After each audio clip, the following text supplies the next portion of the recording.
আসসালামু আলাইকুম সবাইকে। আলহামদুলিল্লাহ, আজ আমার জীবনের একটি বিশেষ দিন। আজ আমি পবিত্র ওমরাহ পালনের উদ্দেশ্যে সৌদি আরবের পথে রওনা হচ্ছি। বিমান আলহামদুলিল্লাহ, আমরা সৌদি আরবে পৌঁছে গেছি। এখন আমাদের গন্তব্য পবিত্র মক্কা। মনের মধ্যে শুধু একটাই অপেক্ষা, কখন পবিত্র কাবা শরীফ। আজ আমাদের জীবনের অত্যন্ত গুরুত্বপূর্ণ দিন। আলহামদুলিল্লাহ, আমরা পবিত্র মসজিদুল হারামে প্রবেশ করেছি। সামনে পবিত্র কাবা শরীফ। আজকের দিনটা আমরা মক্কায় কাটাবো, নামাজ আদায় করব এবং জমজমের পানি পান করব। হে আল্লাহ, আমাদের ঈমান মজবুত করুন। মক্কার ঐতিহাসিক স্থানগুলো দেখা।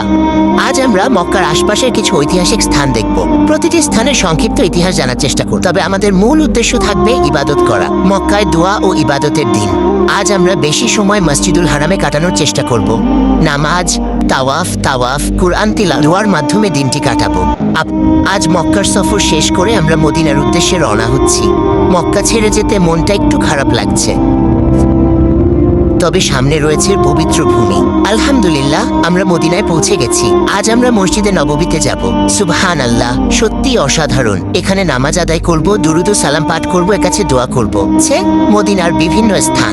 আজ মদিনার আশপাশের যেসব ঐতিহাসিক ও দর্শনীয় স্থান দেখার সুযোগ হবে, সেগুলো ঘুরে জায়গার দৃশ্য আপনাদের সঙ্গে শেয়ার করব। এর পাশাপাশি বিদায় মদিনা ও সফরের শেষ।